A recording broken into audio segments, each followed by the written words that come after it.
The following presentation is brought to you by kmmedia.pro. Please visit kmmedia.pro for more information. Now stay right where you are as we present Welcome to Positive Talk Radio, evolving ideas one conversation at a time. Great guests, dynamic stories and interviews, plus new thoughts on a wide range of topics and concepts. I hope that you'll hang with me, Kevin McDonald, my friends, and of course, you. As together we work to understand why we are all here and what we can do to make our world a better place for all of us. To be happy, be kind, and live in peace together. Yep, that's Positive Talk Radio.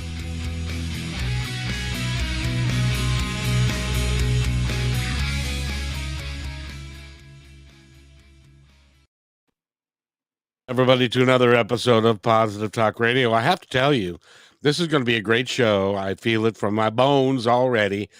Tracy Hemingway from Hemingway Hypnosis is here, and I just love the work that she does. And she's so gifted at helping people understand a little bit better about their lives and how to live them more authentically and more real. And we're going to talk later about my new program, which is called Authentic Grit.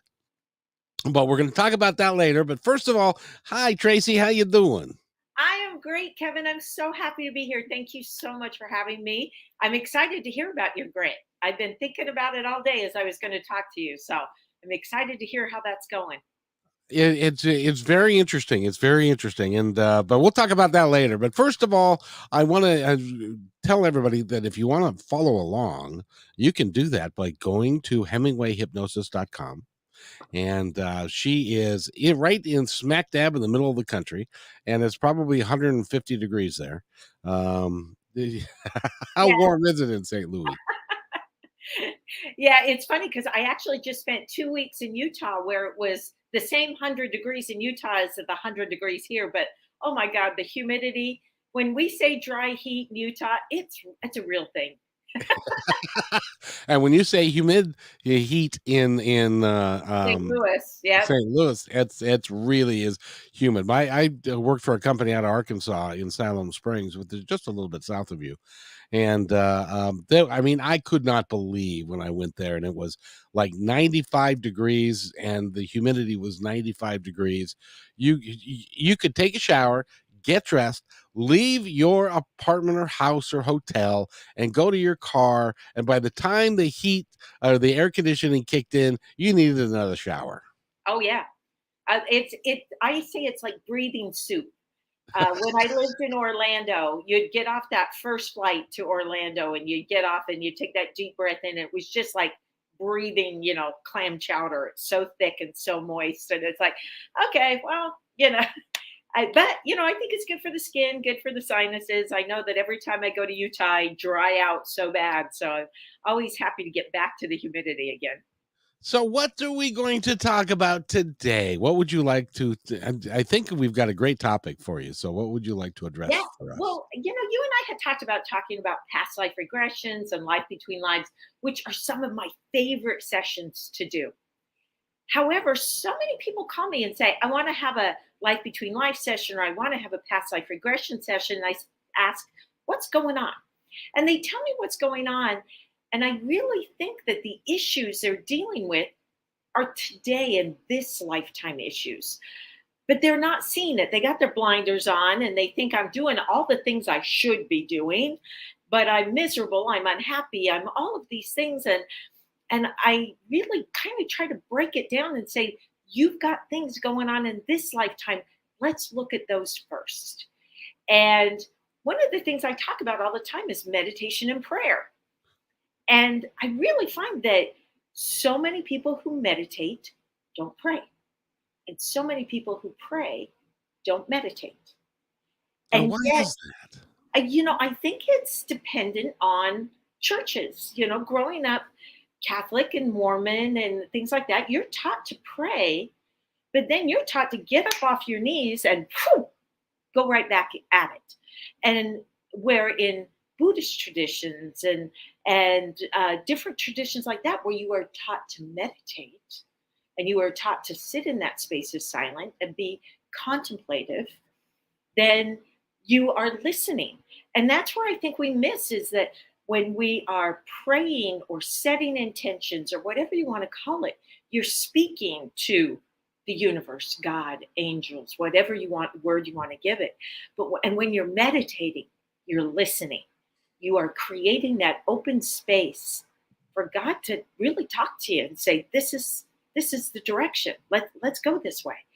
But I find that most people miss one side of that boat. It's interesting about that because my mother, rest her soul, was a fundamentalist Christian.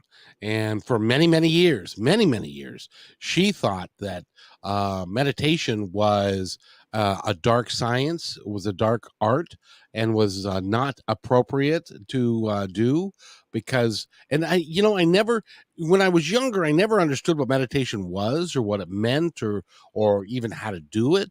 And so I never gave it a second thought. But since I have gotten older and I have started meditating, it's a different aspect of the same thing, but all you're doing is being quiet and allowing things to come to you and allowing the voices that are from the other side and things to come to you. And so I don't understand why.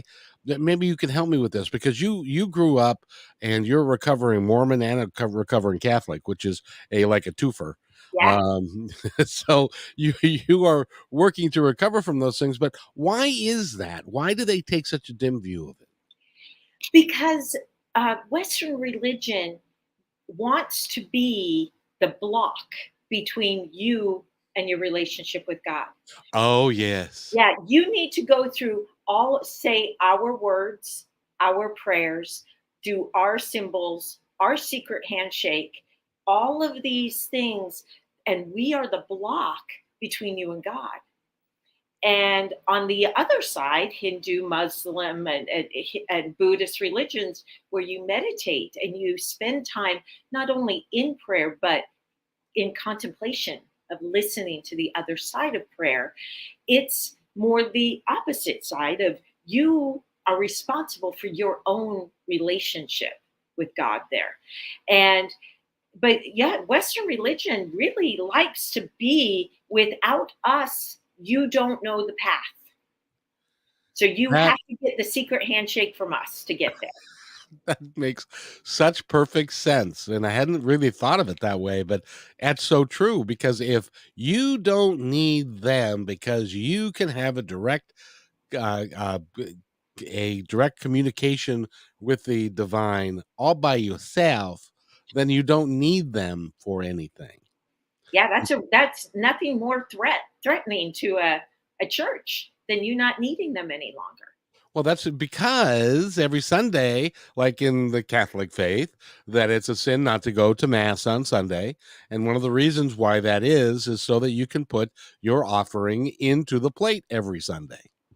And that's true, but I don't know if you know, in the Mormon religion, your local bishop, your local church leader will call you in. And if you haven't given your 10%, they can cut you off of things, of being a part of going to the temple or teaching your Sunday school class. They can cut you off from those things.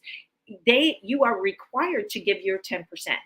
And if you don't, they bring you in. It's called a budget meeting once a year, and you go in and you commit to what you're going to give. And if you haven't given that at the end of the year, they can they can literally cut you off. It's kind of like the IRS. Well, IRS doesn't say that God's involved. Well, Just that jail. Just jail is all that's involved, but in your credit rating. But at church, it's God. It's the big guy, and we're going to get between you and the big guy if you don't give your money. So So it's even more ingrained in the Mormon church than it is in the Catholic church, believe it or not. now, just out of curiosity, and I really know fundamentally why they do that, but why do they do that? I mean, isn't this about your spiritual journey and your walk with the divine and living your best life and all of that rather than the nuts and bolts of keeping the church up? And the other thing is I'm learning more about the Mormon religion is that in a lot of the positions of the bishops and especially in the local churches, those are non-paid. Those are Oh, all oh yeah. volunteer. Talk to me about that because I have real difficulty asking for money for the work that I do because what I have is God's gifts. And that was ingrained in me as a child that you do not accept money to serve God and share the gifts that God's given you. And it was a huge eye opener to me as an adult when I went to other churches and realized that priests were paid because no one I had ever seen in a church authority space was paid. Yeah, because in some churches, they actually even have parsonages where you can have a place to live and then you get a salary Yep. and all of that. And in the Mormon church, it's not that way at all. But yet they have some of the biggest buildings and some of the most land of any church in the country. Oh yeah. I mean, behind the Catholic Church, boy, they have land everywhere in the world that and art that's just so valuable. But if you look at the Mormon Church's leadership, all of their leadership are all independently wealthy because that's how they get to be in the quorum of the 12 apostles or the prophet of the church. You can't do that unless you can afford not to have a salary. And so all of the they're called to serve in those positions, but you don't get paid, and so our most wealthy people are the leaders of the church. That's just doesn't make any sense to me. But Well, it just is what it is, and it I grew up in it, and it was our community, and your dentist came from your church, and your insurance salesman came from your church, and your everybody. It was I don't like the word incestuous, but I mean we all supported each other. It was part of what we did. Well, So and I get it because it's being with like-minded people and that sort of thing. But the one thing that they were all missing in this is that there are so many people that are not part of that little tight-knit community, and yet they still want to figure out how to live their best life.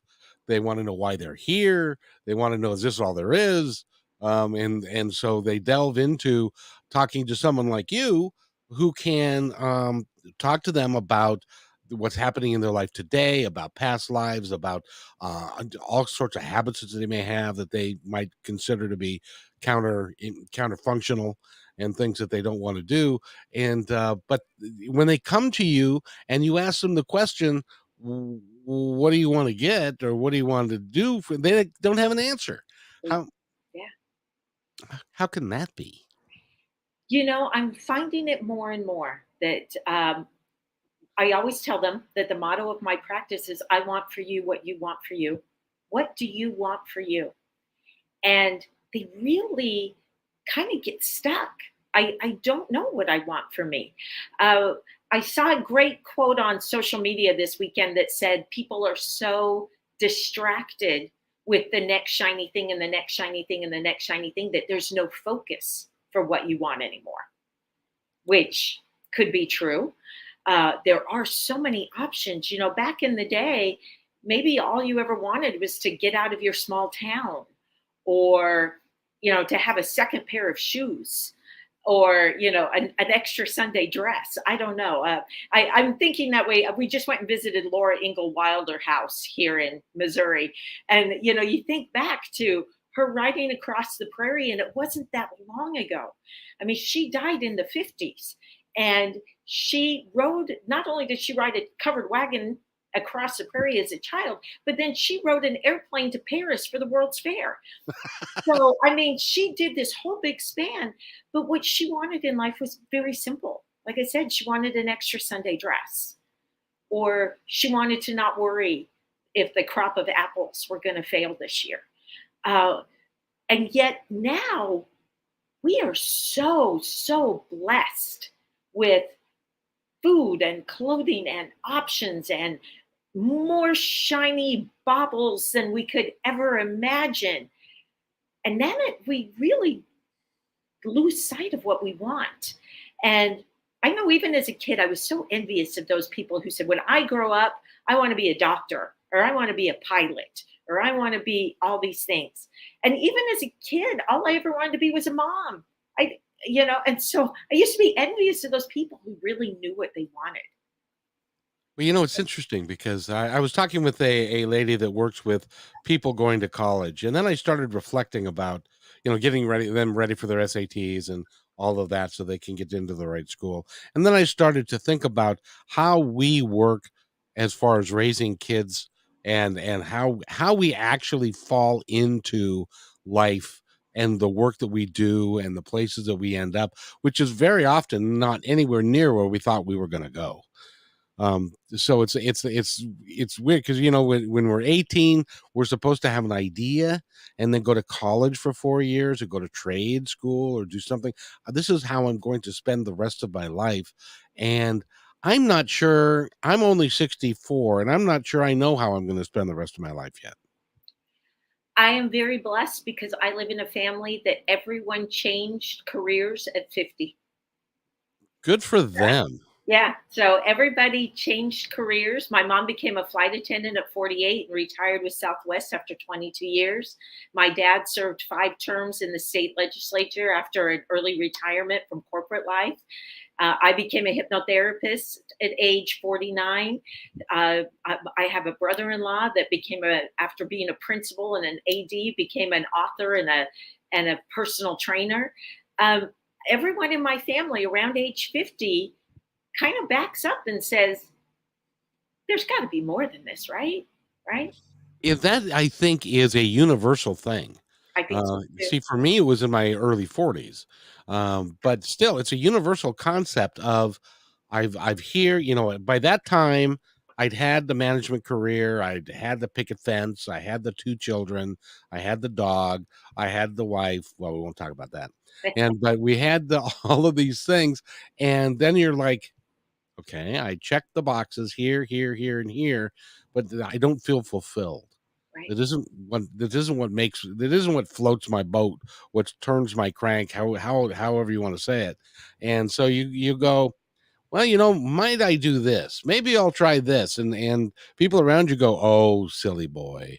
You can't make any money doing that. And don't you know you're gonna waste your life and it's going to be miserable and stuff. I tell you, since I made the decision to pivot from corporate life to doing what I'm doing today, I have not been happier ever. I completely agree. I did the same thing, and I love what I do. Absolutely. I witness miracles every day. In corporate world, I couldn't say that I witnessed miracles every day, but I Nope. do it now. Yes, because and you're taking control of your own destiny, your own life. And that's really is what we are all supposed to do, I think, is to take control of ourselves so that we can understand it. But the basic premise goes back to finding out about, prayer and meditation. So I got to ask you, there are 2 schools of thought about prayer. The one is that you know who John Edward is, the psychic Of medium? course. Yes. Love him. Yes, and he says that before he performs, he does meditation and prayer, Mhm. which is contrary to what the religious people would say because they're saying he's of the devil. He's a psychic medium, and yet, but he is contemplating prayer and meditation before he performs. And but there are the other school of thought is I can pray for what I would like, but God's in control, and God is going to take, he's in control of my life, and that's just the way it is. um I don't think that's right, do you? Well, in chaplaincy school, when I would go into the hospital room and I would ask people, "What would you like to pray for?" And I always loved those people that were like, "I want to pray for freedom. I want to pray for a miracle." It's like, great. Let's pray for that. I love that they wanted to do that because there was that defeatist side on the other side that just said, "Well, God's will be done." Well, guess what? God's will's always being done. Always. And and who are we to think that, that we can intervene and say, "Nope, I want to go against God's will." But guess what? If God is that ultimate, all loving parent that that brought you, Kevin, into existence. Not only created your soul, but cell by cell from scratch, that body was made, and poof, soul and body came together. And he is this great creator of you. You're a parent. Do you want for your kids to just slouch around all day and say, "Your will be done, Dad"? First, Or do you, first, yeah, or do you want them to go out and be happy, healthy, vibrant, change the world, be amazing? That's what first of all, if my kid said, "Dad, your will be done," I'd fall out of my chair. probably. And I would say we need to get you some help, because that's just not the way it's supposed to be. Because no, you're right. We spend, as far as a parent goes, we spend the formative years trying to help them understand what it's like to be a human being and to do the right thing. And then with the intention at one point in time of saying, "Fly, birdie, fly. It's up to you now." Yeah. And we brought these children into the universe. I cooked 3 humans in my body. I made them. And I brought them into this world to go out and change the world. Be awesome. Be amazing. Go out and be you and be happy. Because when you're happy, the whole world you interact with is happier. And there's just so few parents who, they really sit people down and say, please go out in the world and be happy and do your most fantastic stuff. And so we have parents, and then we have, like we talked about, church leaders who want to hold us down a little bit. And then you have teachers, and I'll tell you, I hear at least once a month somebody got that talk of, well, the world needs ditch diggers too, son. And took whatever error they had in this dream and took it and like popped that balloon and had no problem doing it. It is so sad, because when I was in school, and maybe they're doing it now, but I kind of tend to doubt it. But they never say in school, when with your counselor or you're talking to your favorite teacher, they never say, "What's your passion? Yeah. What are you really passionate about? What gifts did you get when you came into this world, and that you want to express fully and completely?" Nobody ever says that. No, and when I get young patients, I'm always so excited when I get these patients that are like under 30 years old, and I can really be that person for them. I'm so excited that it's like, I wish somebody had taught me this when I was 25 instead of 55. And being able to tell them that, how you feel about things is important, that when you can't get in the zone unless you're happy. Nobody gets in the zone and does great work when you're miserable. Nobody gets in the zone and does great work when you're only doing what you should do. You know, no one does. Describe describe for me, when you say "in the zone," what do you mean? What I mean is when you are so happy and excited about what you're doing. And it doesn't matter if it's gardening or playing basketball or reading a book or making love to your wife or praying and meditating, whatever it is that puts you in that space where you say, time is irrelevant. I am just so here in the moment, enjoying exactly what I'm doing. And it feels so good to be doing what I'm doing. For me, sometimes it's baking Christmas cookies.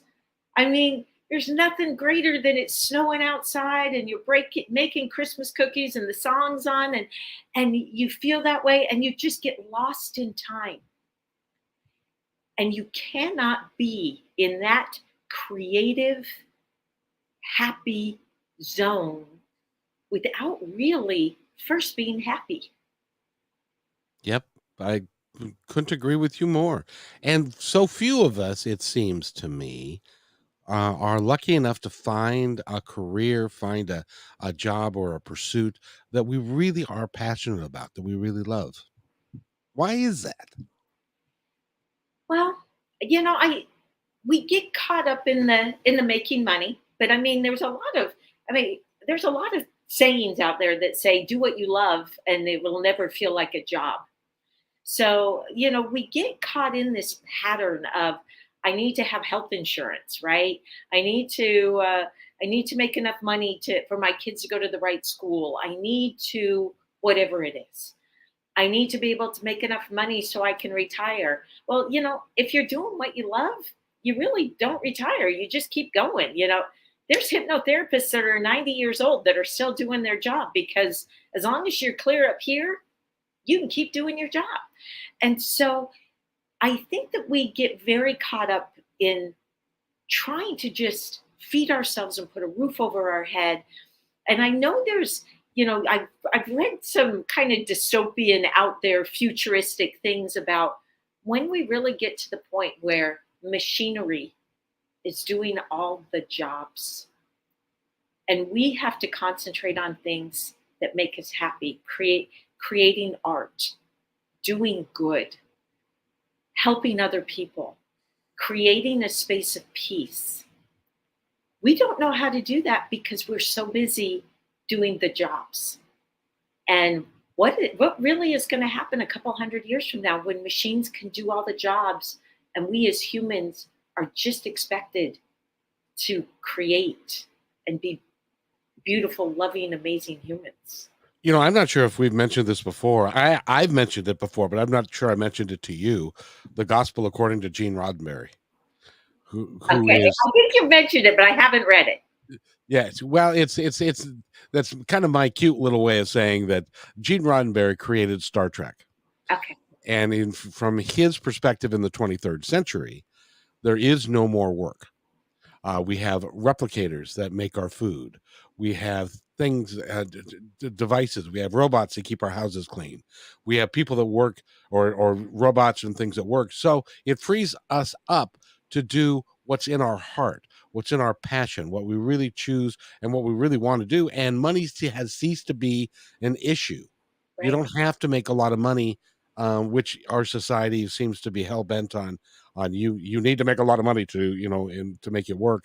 But if you love to write and you can't make a lot of money being a writer, but that's what you love to do, because I'm willing to bet. And let me psychoanalyze you just for a second. Please do. I'll bet you that there are days, because there were days for me when I was in the restaurant business. There are days when you are at the end of your day and you are reflecting upon the people that you've touched and the thoughts that you've created. And I'll bet you that you are so dang happy about what you accomplished that day that nothing else can top it. Yep. But when I owned a restaurant, I didn't feel that way because I owned one too, and I was miserable when I owned the restaurant.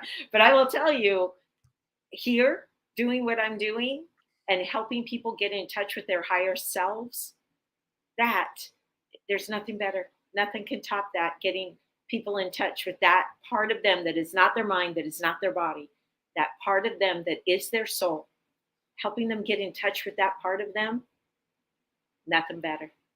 Now, when you're doing that Yeah. work and you're helping people get in tune with who they really are and stuff, do they instantly catch on, or does it take a while, and sometimes they have to reflect on it and think about it? So when I work with people, I do a lot of like, take out a pen and a piece of paper. We're going to draw a map here. And because I know that not everybody learns, especially if I do a lot of work on Zoom, and they don't always learn audible. That's just not the way they learn. And so sometimes we need the kinesthetic of writing it down and the visual of seeing it. And so I work with a lot of people. I had a young man just this morning that we actually did two different sketches because he's a very visual young man. And I said, I want you to put these where you can see them. We do one that's called the Map to Happiness. And then we did one about holding on to the funnel of fear. And we have fear in the bottom of the funnel. And then on top of that, we put sadness.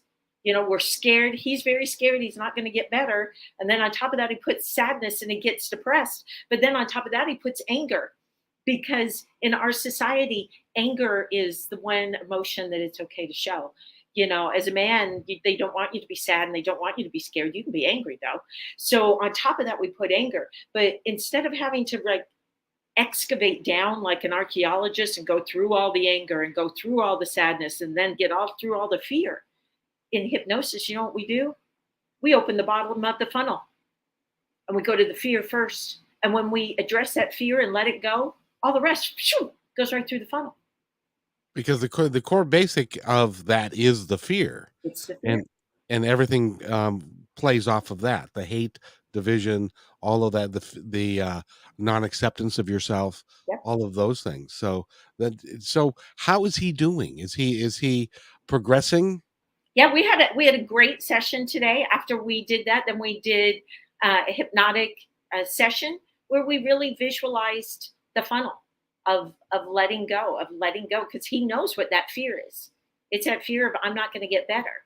And I know but I work with patients with brain injuries, and I will tell you, I work with a tremendous amount of athletes, high school, collegiate, and professional, and semi-pro, and most of them don't see a life beyond sports. That is so dang sad. Yeah. And so that is, we have to let go of that bottom of that funnel, of that fear of I'm not going to get better, and accept that this young man's only 20 and he doesn't know who he is he's like, I strapped on my first skates at 3 years old. And I hear that from so many of my hockey players. Boy, there's a lot of hockey players with brain injuries and concussions. I work with a lot, and they don't see a life beyond. And so, but we have to open that funnel. But they're holding on with both hands to the bottom of that funnel, saying, "If I let go of the fear, then who am I?" That is so true, because when you think about it, excuse me, a athlete, if you think about all the pro athletes that are out there, or the semi-pro, or even major college athletes, they started out when they were 8, 9, or 10, and they're playing that sport and they're excelling at it. Yep. And they're the best on their team, or one of the best on their team.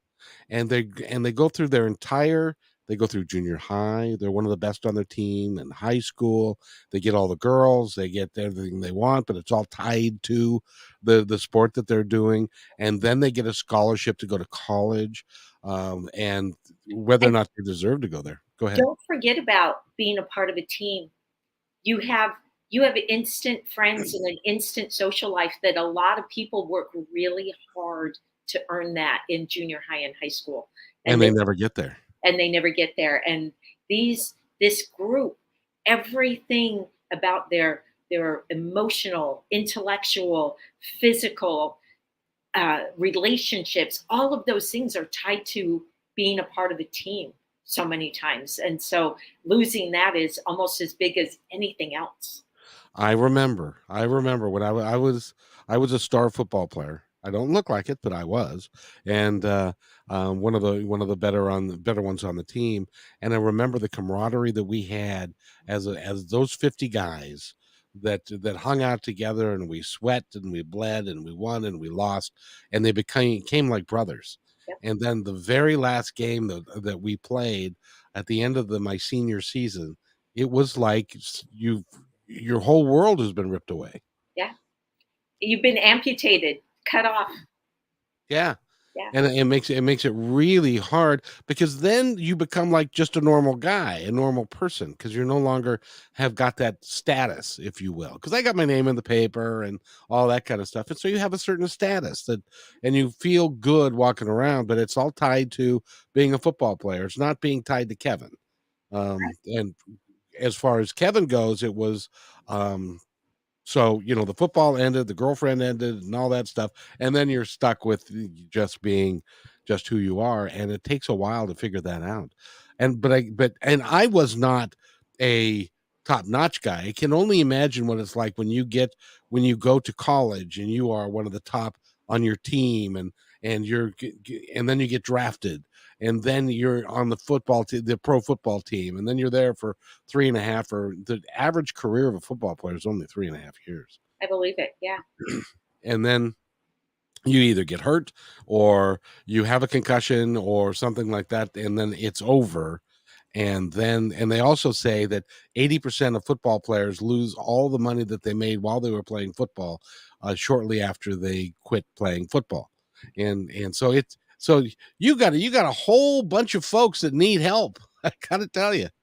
They do, and and you think about it, Kevin. Only like probably 1/10 of 1% of those 8-year-olds putting on cleats or those 3-year-olds putting on skates will ever step onto any sort of semi-professional college or professional ice or field or what hardwoods, whatever it is. 1/10 of 1% maybe, and but everybody thinks that's them, and it is really hard, and they're holding on with both hands, white knuckling their old self. And this young man told me today, I need to let go of my ego of who I was. Yes. And I said, but your ego is really important.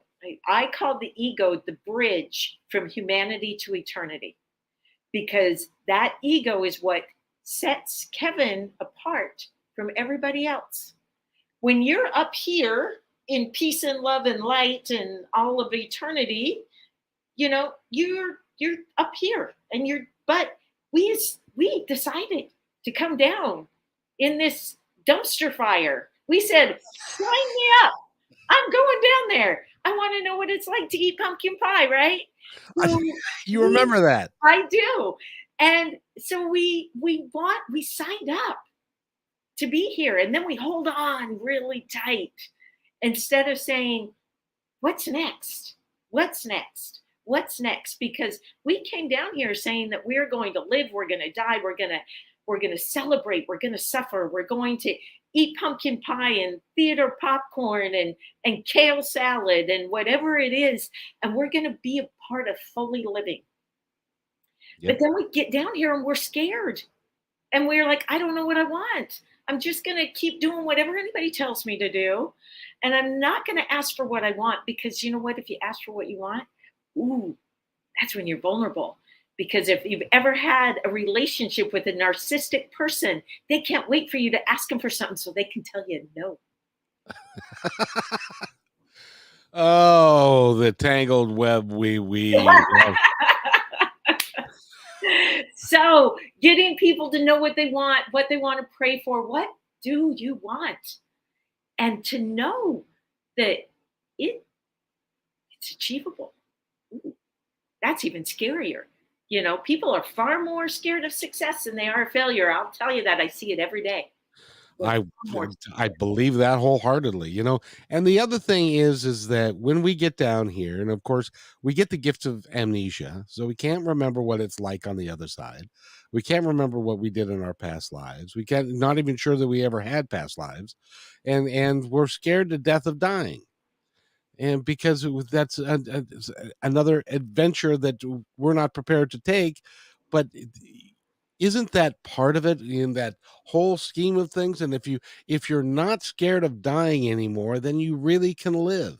Am I wrong in that? No, I think that you are dead on. And that's one of the reasons. You look at this full circle. One of the reasons I love doing life between lives and past life regressions with people is because when you see what's on the other side, you are fearless. This life is not so scary. Dying is just a continuation of life, and you see it that way. And I love doing that. But like I said, when people reach out to me for that, a lot of times I'll give them the timeout sign and say, let's look at what's going on in the life today. I will always happily go there if some people insist. And so, even with life between life sessions, Kevin, I do not do them unless they've had a successful past life regression or two, because Makes perfect sense. yeah, that it's so intense. And when I do an LBL session, it's a 5 hours session usually. And I will only do them in person. I don't do them on Zoom. So you have to come visit me in my office to do one. But it's a 5 hour session. And if It's it. you Yeah. can't, Go ahead. yeah, go ahead. No, I was going to say it's a big deal.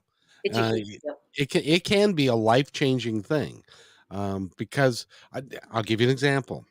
Um, I've been doing this podcast for a couple 3 years now, and during the course of that time, my brother's passed away, my mother's passed away, Very and, close together, right? yes, one was in October, and then and as a matter of fact, yesterday was her year anniversary death date. God bless you, Mom. Yes, God bless your mom, but because of the work that I've done with past lives and with talking to people like you and reading Journey of Souls and stuff, I understand that it's not over for them. Yeah. And that's the transition.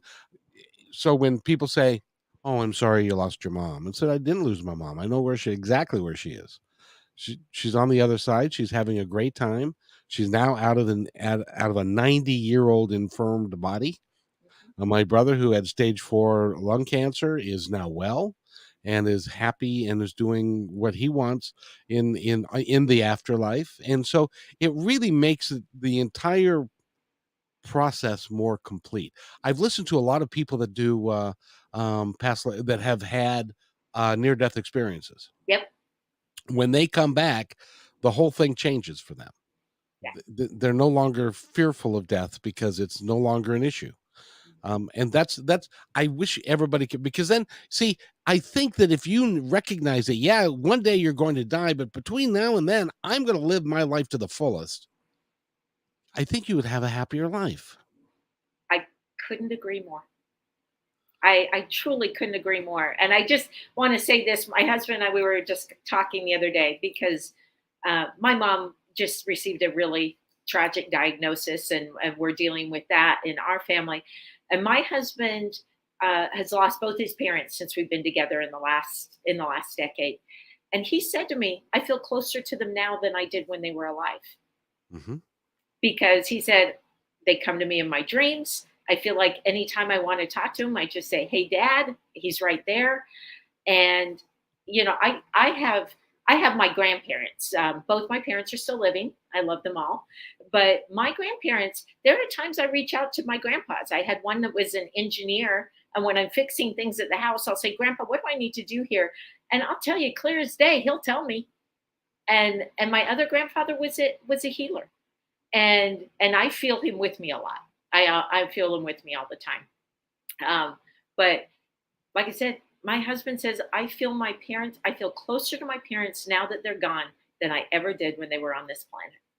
And it's amazing that we're having this discussion. No, I take that back. It's not amazing that we're having this discussion. This discussion was preordained that we would go down this road, because today I got up early and was all excited about going to work and doing the stuff I needed to do, and I got a bunch of stuff done, and then the energy started to wane, and I said, well, I'm going to have a hell of an interview with Tracy today, so I'm going to take a little nap. Guess who showed up in my nap?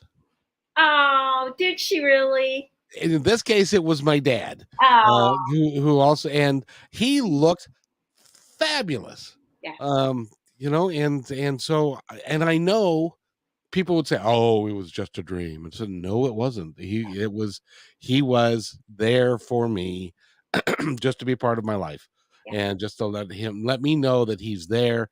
And when I go, he'll be there along with my mom. They might not be in the same room together, but but they'll be there together, and it'll be a great reunion had by all my brother. As a matter of fact, because of the fact that I've worked with life between lives and past lives and so forth, and I get it, and I get what happens. When my brother passed away, my sister called me. I'm not sure if I told you this. My sister called me at 8:15 on a Thursday morning and said Randy has finally passed. He was on his way for a period of time because he had cancer. And so I talked to her for a little bit, and then I hung up the phone and closed my eyes. And my brother used to have the most gorgeous head of red auburn hair. And so I went to sleep for a little bit, and I and during the dream that I had, there was a room full of people, and I saw the center of it all was, I never saw his face, but the center of it all was this guy that had the hair exactly like my brother. And there were like 30 people in the room. They were all congratulating him, and they were all around him and stuff. And I took that as a sign that that was actually him being welcomed onto the other side. Job well done, Randy. Job well done. Exactly. Yeah. And so, and that's why, in my opinion, uh, past life regression, and especially life between lives, is really, really important. If you would like to live here 100% and full on, Yep. then with what I call authentic grit, if you want to do that, then you need to understand the entire scope of how it all works. And it doesn't have to be, like, there's the dimensions, and there's the Palladians, and then there's the this, and then there's the unicorns, and you don't have to go that deeply, but Yeah. on a real basic level, you just need to understand that how it all works, and that we are all that you've got a group of people that are surround you, that are with you always. You've got your guides, you've got it's just it's a marvelous experience to go through that. And I know that you have people that they cry, they have life-changing experiences, they get to meet people that they didn't think that they would ever see again. That must be really cool for you to do. It is, like I said, I witness miracles every day, and it is an amazing thing to be able to do. And when you can live fearlessly, and I'm like you, I've read so many NDE books, and uh, I loved Raymond Moody back in the 70s. He was one of the first ones that talked about he called them M&M children. He worked in a pediatric cancer ward, and the children that died and came back, he called them M&Ms because they were miracle makers. And every one of those children told him, I had the choice to come back. And I truly believe that we all get that choice. I think that death really, I there's that scripture that says no one knows the time of your death. I really think we have a good idea. And Mhm. I will tell you, working with hospice, working in hospitals, people don't like to die with an audience. It's kind of like going to the bathroom. They just don't want to do it with an audience. And that's why you hear all the stories of, we only stepped out for coffee for 30 seconds and he died while we were gone. They don't want to die with an audience. And, we have a lot more control than we think that we do. And I see that all the time. Just last week, I saw that of a woman actively dying who just held on until her oldest daughter could make it 2.5 more hours, and then held on for 2 hours for her daughter to make it. But she was not going to go until her daughter made it back into town to say goodbye. And, That is so cool. but it happens all the time. And that's another reason of, like, don't be scared of it. If you really want to come back, you can. But I will tell you, one of the things I've told my children and my spouse is that if you die and get on the other side and you want to stay, don't come back for me. I'll understand. And I give them that freedom. Don't come back for me. I understand. Go live that next chapter, and I'll see you soon.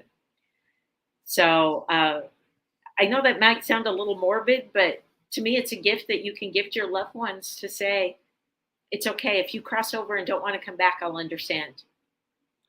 When my dad passed away, he had his second lung cancer surgery, so he was in the hospital, and he had a stroke, and he had a brain bleed, and that happens from time to time when you have a major surgery like that. And so it kept getting worse and kept getting worse, and so it got to the point where he couldn't swallow, and he couldn't talk, and he was partially paralyzed, and everybody left the room at one point, and so it was just he and I. And I said, Dad, I know you can hear me, and please, you have my permission. You have all of our permission. Go live your life to the fullest on the other side, and it's okay. And sometimes, you know, I think people that are on their deathbed, that they're concerned about others and the grief that they're going to go through and all of that, rather than doing what they should do, and just we should just let them go. In my hospice training, that's one of the things that we're taught in hospice is when they are actively dying to give them permission to die. That each and every family member that's there can say, it's okay to go. And again, the miracle happens that as soon as they get that full permission, they go. And if you've got one holdout screaming, "Daddy, don't die! Daddy, don't die!" It's amazing how that body will hold on until they can get that permission that it's time to go. We had one of those, and he wanted my dad to wake up, and so that he could convert him to his form of Christianity and stuff, so that he would be saved. I want to say, and Hey, somebody. if you're Mormon, you get baptized when you're dead. So just be Mormon, and then we don't have to worry about it. So, I had no idea. Really? oh really? What do you think they do in the temple? They do work for dead people so that they can all have the Mormon secret handshake to move on. Oh yeah, Oh, I had no idea. yeah. So I suppose that's a good idea. Why do I you think they do genealogy? Good point. That's a really good point. Yeah. And I will tell you, I work with a gal by the name of Holly. I'm not sure I told this story to you before, because my mother died on July 17th of last year, and my sister, who's older than me, is the one who was responsible to take care and make the arrangements and all that. And she wanted me involved, and so we said, okay, well.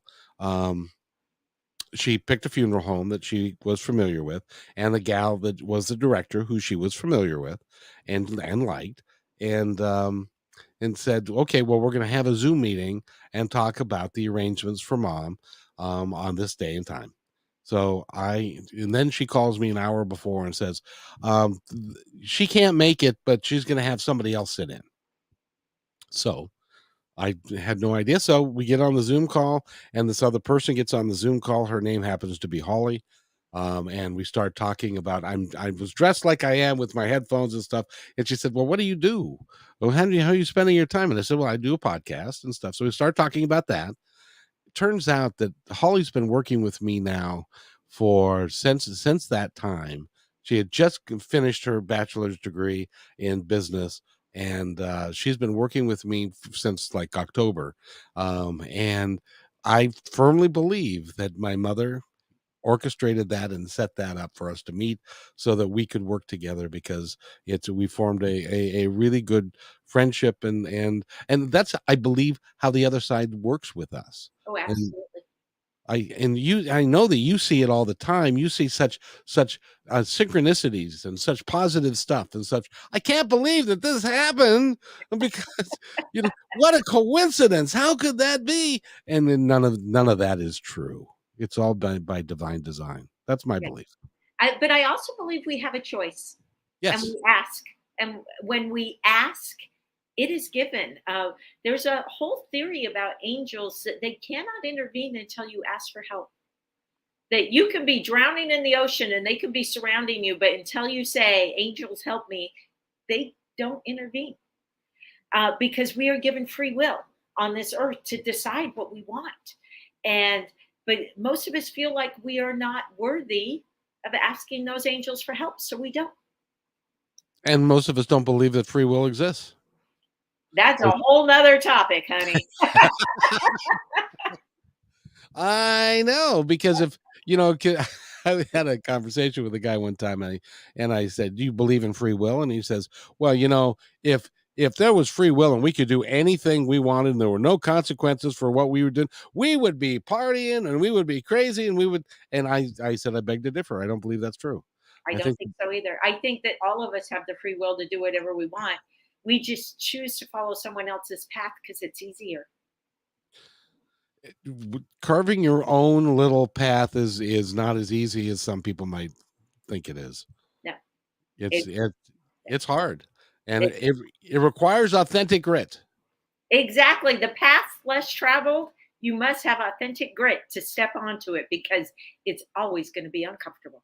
I even made an acronym out of grit. Tell So me about it. Let's talk about it. I would love to. I've got it right here because I've been uh, keeping it. This is how I came up with this is because one of the things, and because you've worked with a lot of professional athletes, Mhm. you know that one of the attributes that an athlete has is that Coach Pete Carroll of the Seattle Seahawks, they value that very highly on their list of, can he run, can he jump, but also does he have grit? Does he stick with it? Is he willing to not give up and stuff? So they use grit. I have added authentic grit because grit can be one of two things. You can have grit, but you can also be a lousy human being because you're not going to give up and you're going to do whatever you want to do, and you can be a narcissist and you can, so you're but authentic grit is when you really are working within yourself to better yourself and to help people around you. And so my authentic grit is, G stands for gratitude. Always developing personally, professionally, and spiritually. R is for resilient. You never quit. You have strength of character. You're positive, you're passionate, and you're humble. Indomitable spirit, hardiness, excellent of purpose, powerful, kind, and honest. And tough, mentally determined, hardworking, courageous, and creative. That's so when I look at leading your life in a positive, more fulfilling way, I think that a lot of, if you can touch on a lot of what is in here, and you can work on being kind, you can work on being courageous, you can work on your hard work, you can be work on being excellent at who you are, and stuff. It becomes a big deal. What do you think? I think that's amazing. You know, we are all built to be extraordinary, but it's usually too scary. But when you're grateful and you're resilient and you have an indomitable spirit, is that what it was? Indomitable spirit, yes, ma'am. Indomitable spirit. When love it, embrace it, be bigger. I mean, God, in Matthew, they said, don't put your light under a bushel. And yet, 90% of people I know are really comfortable hiding under the bushel. Be bigger than that. Be that light.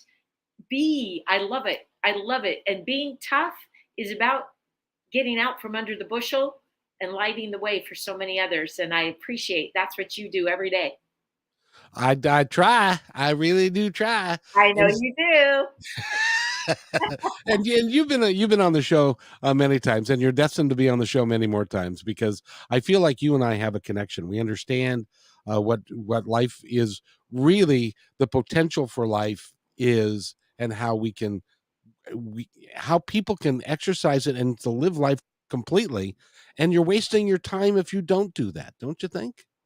Oh, I do. I do. We get so caught up in keeping up with the Joneses and the Kardashians and all that nonsense, and we just can't keep up with them. And we weren't created to be that person. And I love in Course in Miracles, there's a saying that says, whatever gifts you've been given, never doubt them because they were given to you directly by God.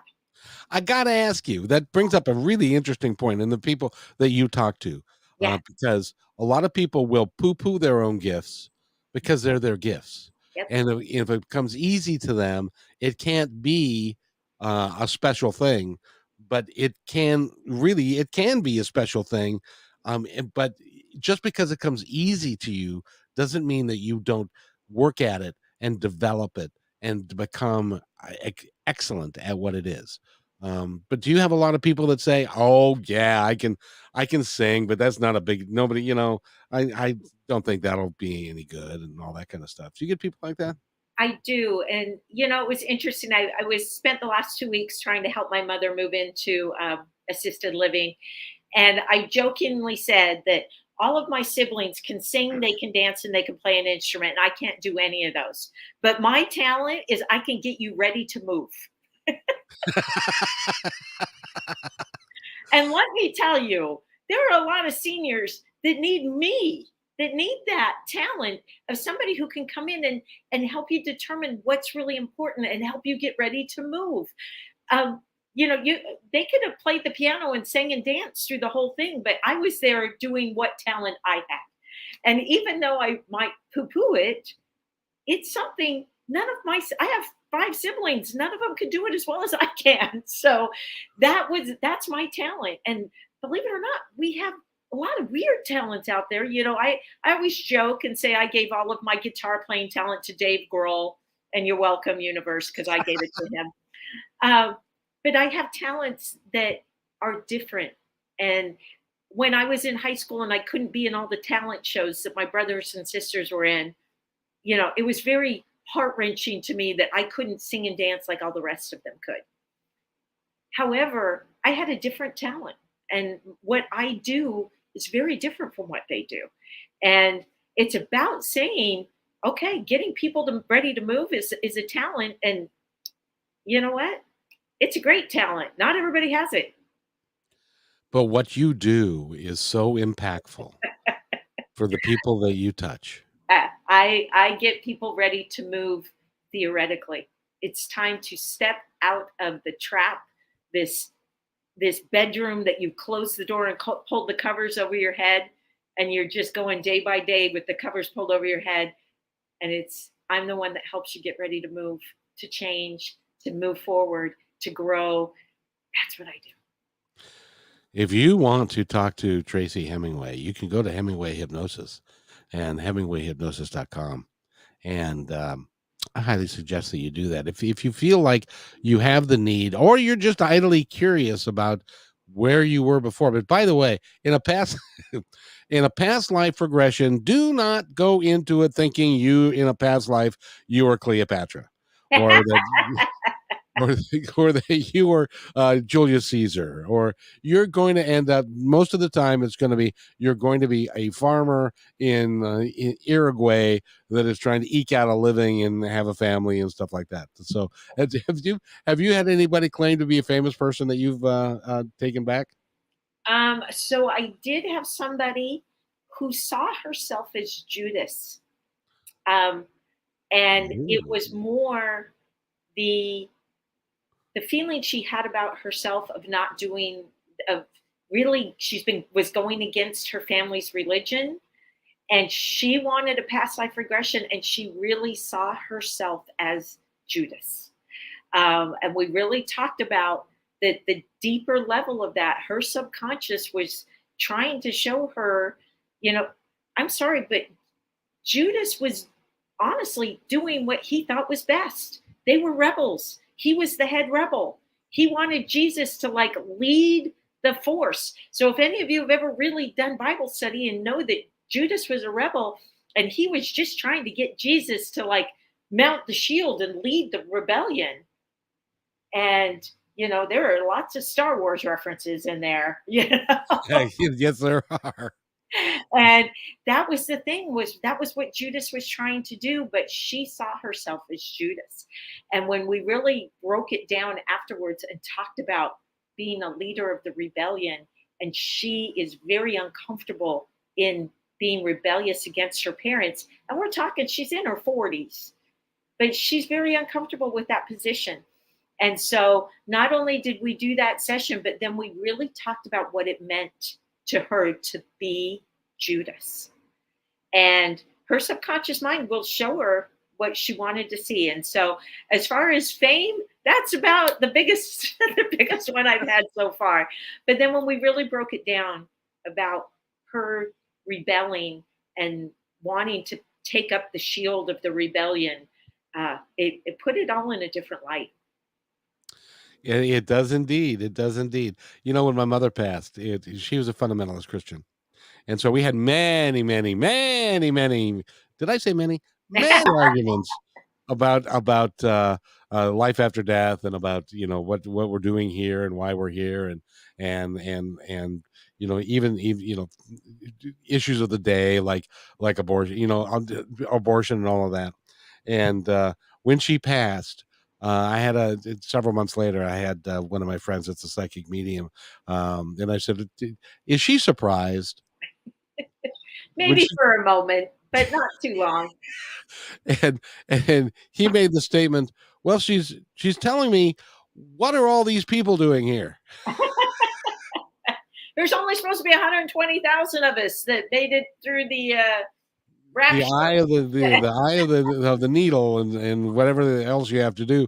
And it's like, why is why is he here?